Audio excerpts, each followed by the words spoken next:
Hello everyone, welcome to the channel. You are watching this video on Zishan Tanzim YouTube channel. So today in this video we are going to learn आज के video में हम लोग ये जानने वाले हैं कि क्रेन में क्या क्या डॉक्यूमेंट चेक करना होता है अगर आप साइट पे काम कर रहे हैं as health and safety officer या फिर आपने कोर्स कंप्लीट किया आप साइट पे जाने वाले हैं तो बहुत बार ऐसा होता है कि रेंटल क्रेन जब साइट पे आती है या सब कॉन्ट्रैक्टर्स की क्रेन होती है तो आपको परमिट ऑथराइज करने से पहले मैनेजर कहता है कि भाई अब जाकर एक बार डॉक्यूमेंट्स को वेरीफाई करो।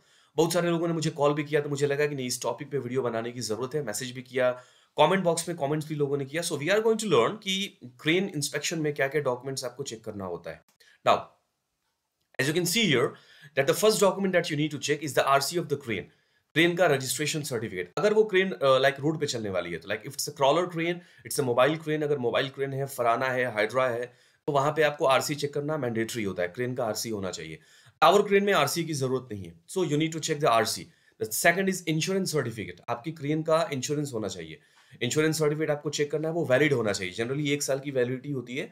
सो यू नीड टू चेक कि क्रेन जो आपके साइट पे काम करने के लिए आ रहा है उसका इंश्योरेंस वैलिड है कि नहीं है, क्योंकि अगर एक्सीडेंट हो जाता है तो कौन क्लेम करेगा और कहां से वो कवरेज आएगा। Okay, next is third party inspection certificate, also known as TPI और टीपीसी। इसको थर्ड पार्टी सर्टिफिकेट या थर्ड पार्टी इंस्पेक्शन सर्टिफिकेट के नाम से भी जानते हैं ना। ये थोड़ा चेंज हो सकता है, लाइक मिडिल ईस्ट में अगर आप जाएंगे, गल्फ कंट्रीज में, तो वहां पे ये मैंडेटरी रिक्वायरमेंट होती है। But in India in some of the states यहाँ पे मैंडेटरी रिक्वायरमेंट है, whereas in some of the states ये रिक्वायर्ड नहीं है। तो आपको देखना पड़ेगा अपने कंपनी का हेल्थ एंड सेफ्टी मैनुअल और पॉलिसी, और क्लाइंट का रिक्वायरमेंट देखना पड़ेगा कि इफ टीपीसी इज मैंडेटरी तो क्रेन के पास वैलिड थर्ड पार्टी सर्टिफिकेट होना चाहिए। जनरली जो है क्रेन के थर्ड पार्टी की सर्टिफिकेट की वैलिडिटी जो है वो 1 ईयर की होती है। तो आपको इंश्योर करना है, चेक करना है उसकी वैलिडिटी है या नहीं है। इसके बाद पॉल्यूशन सर्टिफिकेट, मतलब अगर वो क्रेन जो है डीजल पावर्ड क्रेन है या पेट्रोल पावर्ड क्रेन है। जनरली पेट्रोल पावर्ड तो नहीं होता है, डीजल पावर्ड क्रेन अगर है, लाइक टावर क्रेन आपको इलेक्ट्रिक पावर्ड होता है, तो जाहिर सी बात है उसका पॉल्यूशन सर्टिफिकेट चेक नहीं कीजिएगा। But it's a diesel powered equipment, Farana हो, हाइड्रा हो, मोबाइल क्रेन हो, क्रॉलर क्रेन हो, तो वहां पे आपको उसका पॉल्यूशन सर्टिफिकेट चेक करने की जरूरत पड़ सकती है इफ रिक्वायर्ड बाई लेजिस्लेशन, अगर लेजिस्लेशन में ये बात है तो। इसके बाद इंटरनल इंस्पेक्शन चेकलिस्ट। हर क्रेन जो है, क्रेन की केबिन में एक इंस्पेक्शन रिकॉर्ड होना चाहिए कि क्रेन का मंथली है या वीकली है। कोई कॉम्पिटेंट बंदा जो है क्रेन का इंस्पेक्शन कर रहा है कि नहीं कर रहा है, उसका इंस्पेक्शन सर्टिफिकेट क्रेन के केबिन में ड्राइवर के पास होना चाहिए, ऑपरेटर के पास। एंड इसके साथ साथ जो ऑपरेटर है उसकी भी जिम्मेदारी होती है कि वो डेली अपने शिफ्ट को शुरू करने से पहले, काम को शुरू करने से पहले एक फॉर्मल जो है विजुअल इंस्पेक्शन करे अपने क्रेन के कंट्रोल्स का, सेफ्टी डिवाइसेस का, और चेकलिस्ट को फिल करे। तो आपको ये भी चेक करना होगा कि जो डेली चेकलिस्ट है वो फिल हो रहा है कि नहीं हो रहा है, मतलब उसके थ्रू इंस्पेक्शन किया जा रहा है कि नहीं जा रहा है। तो ये इस बात को वेरीफाई करेगा कि आपका क्रेन जो है वो सेफ वर्किंग कंडीशन में है। तो ये सारा डॉक्यूमेंट्स आपको क्रेन में चेक करना है। You need to check in the crane. इसके बाद next is operators third party certificate.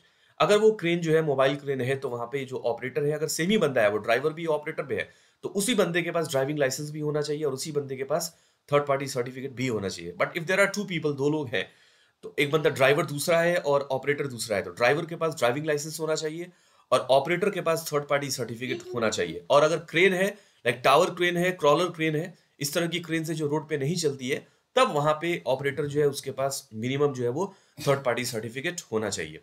इसके बाद जो रिगर्स हैं, आपके साइड पे जो रिगर्स लिफ्टिंग ऑपरेशन में इन्वॉल्व होने वाले हैं, जो सिग्नल मैन है, इनका भी थर्ड पार्टी सर्टिफिकेट आपको चेक करना है। मतलब ये लिफ्टिंग टीम होती है जिनके इन डॉक्यूमेंट्स को आपको चेक करना है। तो ये आपका हो गया क्रेन में क्या चेक करना है, जो टीम है जो लिफ्टिंग का काम करा रही है उनके पास क्या क्या सर्टिफिकेशन होना चाहिए, एंड इसके अलावा और क्या चीज होना चाहिए। लिफ्टिंग प्लान, अगर आप क्रिटिकल लिफ्टिंग कर रहे हैं या टैंडम लिफ्टिंग कर रहे हैं, जिसके बारे में मैंने अलग से वीडियो बना के रखा हुआ है कि क्रिटिकल लिफ्टिंग जहां पे आप क्रेन की लिफ्टिंग कैपेसिटी के 75% से ज्यादा लोड आप उठाने की कोशिश कर रहे हैं, या फिर इफ टैंडम लिफ्टिंग आप कर रहे हैं, it means you are using 2 cranes to lift a single piece of load, या फिर इनफ्रीक्वेंट लिफ्टिंग का काम आपकी साइड पे हो रहा है, तो वहां पे आपको लिफ्टिंग प्लान भी चेक करना पड़ेगा कि जिस लिफ्टिंग ऑपरेशन को किया जाने वाला है उसके लिए लिफ्टिंग प्लान डेवलप हुआ है कि नहीं हुआ है। इसके बाद lifting permit, permit to lift भी आपको चेक करना पड़ेगा कि क्रेन के पास लिफ्टिंग ऑपरेशन के लिए वैलिड लिफ्टिंग परमिट है या नहीं है। इसके साथ जो भी lifting tools and tackles use किए जाने वाले हैं, फ्लैट वेब स्लिंग हो गया, चेन स्लिंग हो गया, बो शैकल हो गया, डी शैकल हो गया, स्प्रेडर बीम्स हो गया, जो भी इक्विपमेंट जो है टूल्स एंड टैकल्स या लिफ्टिंग एक्सेसरी लिफ्टिंग ऑपरेशन में यूज किया जाने वाला है, आपको इंश्योर करना है कि उन सबका थर्ड पार्टी सर्टिफिकेट जो है वो होना चाहिए और वैलिड होना चाहिए, एक्सपायर्ड नहीं होना चाहिए। इसके साथ साथ आपको ये भी इंश्योर करना है कि उनका इंस्पेक्शन जो चेकलिस्ट है वो भी ऑपरेटर के पास होना चाहिए। ये खास तौर से तब चेक करना होता है जब क्रेन रेंटल है या सब कॉन्ट्रैक्टर की क्रेन है। आई डू होप कि इस वीडियो की हेल्प से आप साइट पे बेहतर ढंग से क्रेन के सर्टिफिकेट्स को या डॉक्यूमेंट्स को वेरीफाई कर पाएंगे। Thank you very much for watching the video. Take care, bye bye.